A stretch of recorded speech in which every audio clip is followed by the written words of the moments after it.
hablé con Moisés y me propuso esta comunicación, una comunicación, me surgieron dos motivaciones. Yo creo que en primer lugar una que la puedo llamar una motivación emocional. Ya sabrán por qué, porque soy cubano. Es decir, a vosotros el tema quizás lo difícil es que no solo va a quedar lejos en la historia, porque vamos a hablar de la fundación de la Universidad de La Habana por los dominicos, no solo lejos en la historia, sino lejos geográficamente. Es decir, tendremos que desplazarnos hasta el Caribe. Es decir, la primera motivación emocional porque el mismo lema, es decir, el título de lo que nos está reuniendo, el alma mater, es lo que enseguida me salta a mí al recuerdo y es esta imagen. Esta imagen es el pórtico de la Universidad de La Habana. Es decir, la Universidad de La Habana todo el mundo la conoce como el alma mater. Es decir, quizás no sabrán la gente, ¿no? Pero está esta imagen, la universidad que no es el edificio del que vamos a hablar, está en una colina en la que un grupo, una escalinata que quiere ser un poco similitud con el ascenso a la sabiduría, está coronada por la Madre Nutricia, el alma mater que acoge a todos los que vienen en busca del conocimiento, y en esa imagen de una mujer que ofrece, ¿no? Es decir, la fecundidad femenina, está también el enlace del conocimiento. Quien viene a buscar esa fecundidad femenina, el conocimiento como una gestación. Y yo creo que eso es una idea interesante en lo que hemos venido escuchando, ¿no? La universidad como el lugar donde se gesta el pensamiento, donde se gesta calidad de vida, como nos decía Almarza, ¿no? Donde se gesta eso. Y yo creo que relacionarlo con los dominicos es fundamental en el surgimiento de la nacionalidad cubana. Y la segunda motivación, es decir, es una motivación que yo la podría llamar de esperanza, esperanzadora. Si me voy a referir a los siglos XVII y XVIII, es decir, en la fundación de la Universidad de La Habana por los dominicos, quiero decir que los dominicos siguen estando en Cuba haciendo una labor docente. Es decir, no solo me voy a referir al pasado como nostalgia, sino desde el presente con un deseo de futuro. Es decir, lo que podemos hacer o continuar haciendo los dominicos en La Habana desde una aportación de conocimiento, de gestación de vida a un país que en este momento vive una coyuntura favorable para que nosotros trabajemos y continuemos esa labor. Yo creo que con esto podemos empezar haciendo un acercamiento, ¿no? a mi propuesta. Tengo que decir también que claro que esto es un trabajo que no he hecho yo he hecho una síntesis de una tesis doctoral, que es mi referencia principal en lo que os voy a compartir, de un historiador que nace en La Habana en 1964, Edelberto Leiva Lájara, una tesis que la titula La Orden Dominicana en La Habana, Convento y Sociedad entre 1578 y 1842. Y principalmente lo que voy a hacer una presentación desde dos perspectivas. En primer lugar, cuál es la relación de los dominicos con la Universidad de La Habana, y en segundo lugar, las aportaciones de la universidad a la sociedad de la época y lo que significó, es decir, la casa de pensamiento de la universidad para los cubanos. Comenzando, hay que decir que el temprano establecimiento de la orden en La Habana no fue un hecho casual. A partir de 1511 pasan los primeros frailes por la isla y es en 1574 donde llegan a establecerse ya los primeros frailes. El proceso se inserta, desde luego, en un contexto en el que se va a consolidar el papel del puerto de La Habana como un puerto escala hacia lo que se estaba expandiendo ese imperio colonial en el resto de América. La posición geográfica de La Habana, el alzamiento del núcleo urbano como principal centro económico, comercial, social, político y cultural de la isla, va a hacer que los dominicos decidan, es decir, establecerse allí. Recordemos que la isla es estrecha y alargada. El descubrimiento de la isla se produjo por la región oriental, y La Habana está en el extremo occidental. La diócesis primada, es decir, todos los asentamientos estaban en Oriente, sin embargo, los obispos vivían en Occidente, lejos de los que llegaron a vivir en la isla, desde luego, lejos de la sede, precisamente por la posición de La Habana. Y los dominicos tienen esa lucidez de, en 1574, ya querer establecerse allí en un convento y dejar de usarlo como paso. Una de las direcciones más favorables en torno a la presencia dominicana en Cuba ha sido, desde luego, la actividad pedagógica, que es la que nos centra hoy la atención.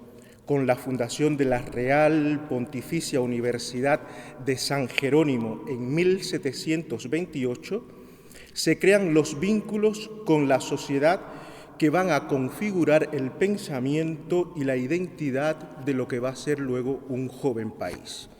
Los primeros intelectuales criollos que empiezan a sentir a Cuba como algo propio nacen, sienten y piensan en la Universidad Dominicana. El convento de La Habana y su composición es una de las peculiaridades que tiene, es que casi exclusivamente estaba formado por criollos, lo cual hace que la coincidencia de estos con la oligarquía, es decir, de familias en La Habana, hace que los intereses de los frailes como de la sociedad vayan casi de la mano. En los primeros siglos coloniales hay que decir que la orden alcanzó en Cuba una notable influencia sustentada en primer lugar, por esto que decía, por los lazos familiares con la élite criolla. En segundo lugar, por los beneficios reportados por el usufructo del capital religioso, la amplitud y la solidez de los nexos de tipo económico. Y en tercer lugar, por el control sobre el único centro de educación superior en la isla durante toda la etapa colonial. Sin embargo, desde finales del siglo XVIII y en las primeras décadas del siglo XIX, el rápido desarrollo de las plantaciones, la formación de una sociedad esclavista y el ascenso de una mentalidad burguesa van a provocar un estrechamiento entre los límites de la acción de la influencia de la orden. Pero para llegar allí tenemos primero que hacer un recorrido. Yo creo que no estaría mal hacer una presentación una periodización de lo que los historiadores han hecho de la historia de la Iglesia en Cuba. De 1510 a 1680 se da lo que le llaman el establecimiento y la gestación de la Iglesia Católica en Cuba. De 1680 a 1790 se produce la formación y el desarrollo de una iglesia básicamente criolla. Esto es muy interesante. Entre 1790 y 1868 hay un proceso ya de extrañamiento entre la iglesia y los criollos. y de 1868, fecha en que inicia la Guerra de Independencia, hasta 1898, fin de la guerra, de la Segunda Guerra y por ende en la pérdida de Cuba como colonia de España, la Iglesia Católica defiende el estatus colonial. Es decir, en esta periodización vemos una iglesia naciente, una iglesia criolla, pero después el distanciamiento entre los intereses de la iglesia que se va, le llaman algunos historiadores, españolizar a los criollos que estaban allí.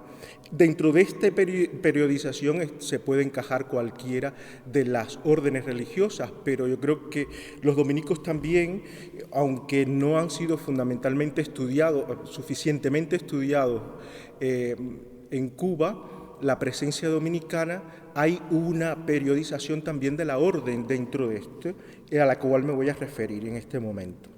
Es decir, la orden entre 1510 y 1578 tiene como rasgo básico la ausencia de una estructura institucional. Es decir, es el momento de la itinerancia, la mayoría de los frailes pasaban por la isla, pero de rumbo al continente y no había establecimiento ninguno.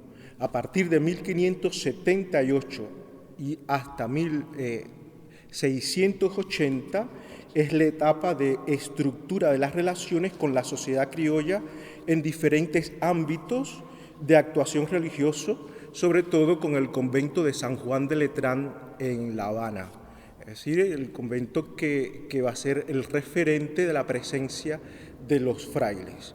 Haciendo un excursus, los frailes dominicos en Cuba no abren muchas fundaciones. Llegan a tener solo en la época colonial 4 conventos, pero sí bien consolidados. Le sigue una etapa entre 1680 a 1760, que es la etapa más bien de la consolidación de la orden en la isla y es la etapa de la expansión de la presencia institucional y la profundización de su influencia en el ámbito educacional con la fundación de la Universidad de San Jerónimo de La Habana. De 1760 a 1802 se puede decir que es el periodo de mayor vigor de la orden en la isla. Desde el punto de vista institucional, tanto económico, social, educacional, aunque ya en este periodo se empiezan a esbozar algunas de las dificultades del periodo posterior que va entre 1802 a 1842, cuando se pone fin a la presencia de los dominicos y a la actividad de la universidad por manos de los dominicos. Es decir, este último periodo termina 1802 con la secularización, la expulsión de los frailes y la secularización de la universidad. Los frailes están 114 años al frente de la primera universidad en Cuba. Hecha esta introducción histórica, un poco así, mi primera propuesta es ver cuál fue la relación entonces de los dominicos con la universidad. Yo creo que la primera cuestión de interés es el tipo de relación existente entre el convento y la universidad. La Universidad de San Jerónimo de La Habana responde a una tipología que pertenece a la categoría de convento-universidad ampliamente difundida en toda la América española. Este tipo de plantel se caracterizaba por la iniciativa de los frailes en la fundación, por el control del gobierno universitario por la comunidad y por el monopolio en las cátedras de arte y de teología. Todo esto se da en el caso de la Universidad de La Habana. No obstante, la peculiaridad que resaltaba hace un rato de la comunidad de los frailes en La Habana va a radicar también en la aristocratización de la comunidad dominicana. El hecho de pertenecer muchos de los frailes a las familias oligárquicas determinó el apoyo de la élite habanera en alguna de la participación y también la participación de esa misma élite en el destino de la Casa de Estudios desde un principio. Me voy a referir a la dificultad que hubo desde el primer momento de la fundación de la universidad. Era entonces obispo de La Habana Jerónimo Valdés entre 1705 y 1729. Este obispo tenía la intención de también controlar el centro de estudios. En un principio habla a favor de los frailes al rey y incluso le cede a los frailes unas propiedades en el barrio de San Isidro con la intención de que se construya allí la universidad. La sorpresa fue que un breve del 12 de septiembre de 1721, esto es interesante, en 1721 ya hay un breve en el que está aprobada la fundación de la universidad, que no se dará hasta 7 años después. Es decir, en 1721 ese breve dice que la universidad se tiene que fundar en el convento de los dominicos. Es decir, cosa que desde luego no le gustó al señor obispo, que le expulsó a los frailes de las propiedades que le había donado y que mantuvo una presión para que la universidad no se fundara durante estos años. La suerte, y como decía, la relación de los dominicos con la élite criolla hizo que contara con el apoyo de los sectores oligárquicos habaneros y que el 31 de octubre de 1727 se solicitara presentar el breve papal que daba la aprobación, más la aprobación del rey, con el fin de no dilatar más la fundación de la universidad. De tal manera que el vicepatrón y con anuencia del gobernador se funda el 5 de enero de 1728 la Universidad de San Jerónimo de La Habana en el convento de los frailes de San Juan de Letrán.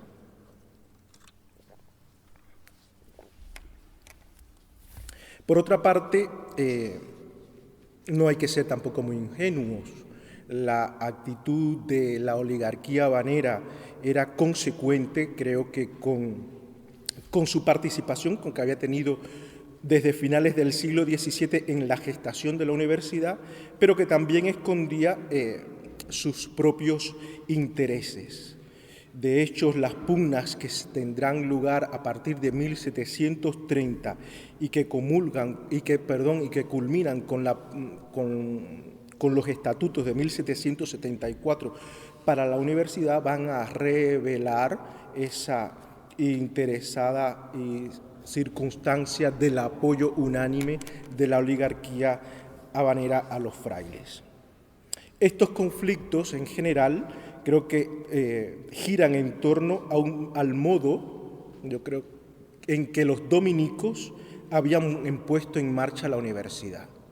Los frailes, sin aprobación de ningún estatuto y de forma arbitraria, habían comenzado a dirigir la universidad. Claro, este grupo oligárquico que había respaldado el apoyo a los frailes en contra del obispo no esperaba que fuera manejado toda la dirección de la universidad a capricho de los frailes y obviamente reclamaban su participación y unos estatutos que lo involucraran. La reacción fue violenta en un principio, pues se solicitó que los frailes dejaran el gobierno de la universidad y que ésta pasara de manos alternativas entre los laicos y los eclesiásticos seculares. La oposición solo se podía entender, es decir, desde el interés de la oligarquía. Y los frailes lo que hacen es que el 31 de agosto de 1730 elaboran unos estatutos con toda premura en los que pretendían desarmar la actitud de sus oponentes, pero que obviamente tampoco resolvieron la situación porque no le daban participación como reclamaban a los doctores y a los que estaban incorporados a la universidad o que formaban parte del claustro.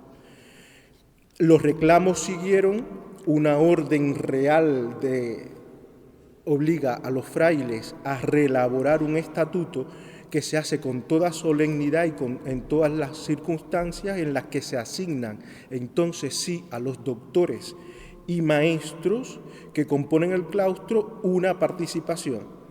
Pero claro, este estatuto de 1774, aprobado por el rey y que daba esta participación, sorprende que se refrendaba la primacía de la orden, estableciendo que los oficios de rector, vicerrector, secretario y conciliario fueran ocupados exclusivamente por los frailes dominicos.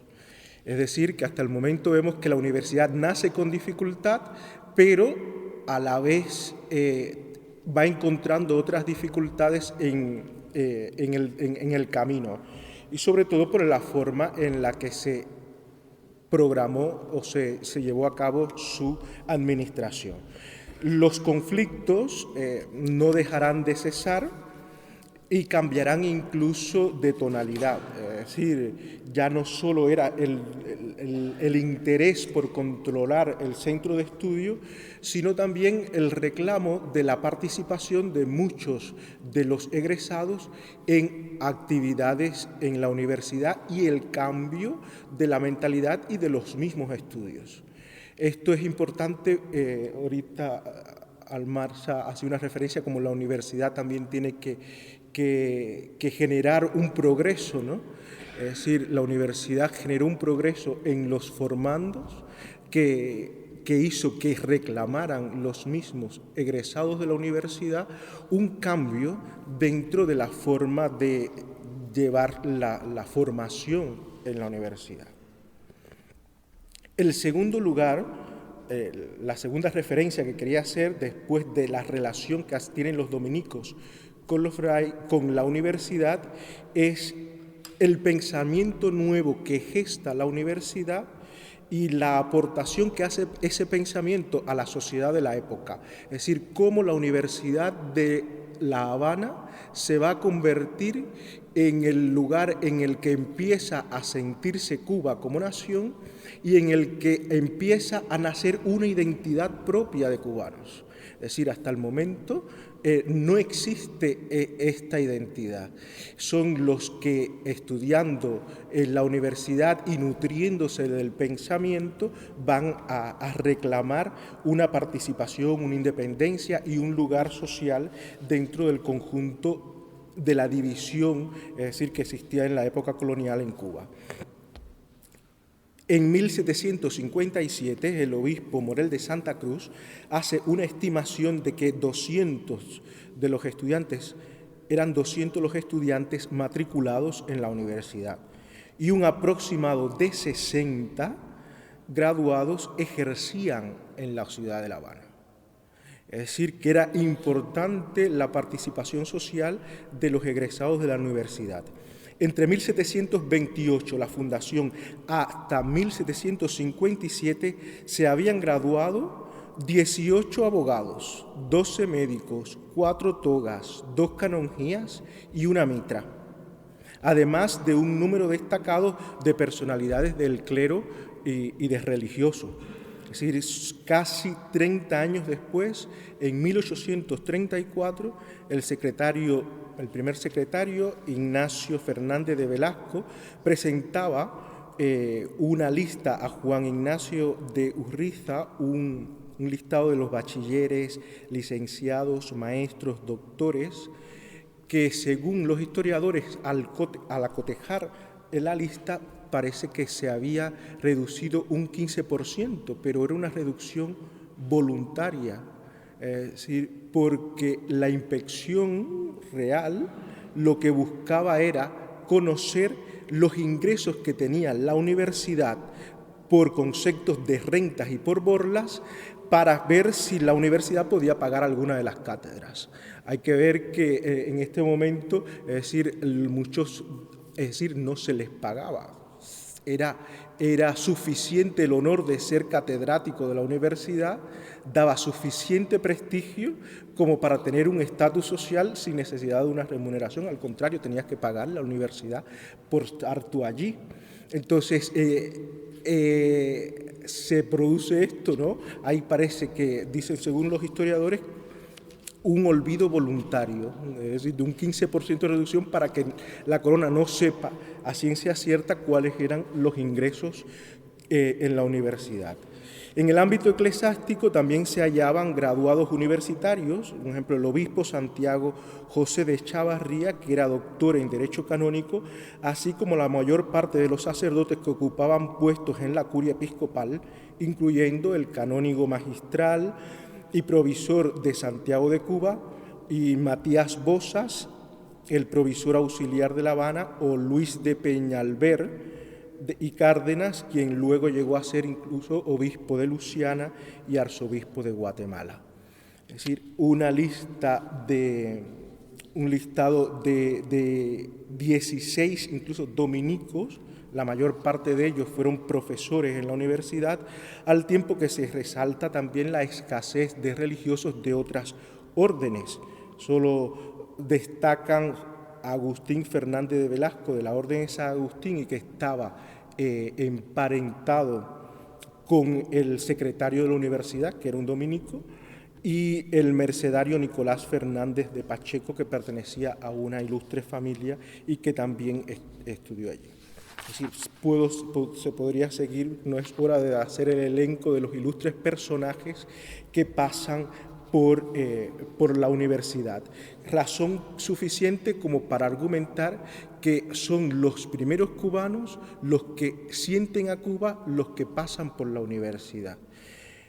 En el desayuno, haciendo otro excursus, hablaba con el señor director de la Universidad de Zaragoza y me decía, en Zaragoza estudió José Martí. José Martí Pérez ha sido el cubano más universal. Y José Martí decía de los dominicos buenos siempre, hasta para Américas buenos.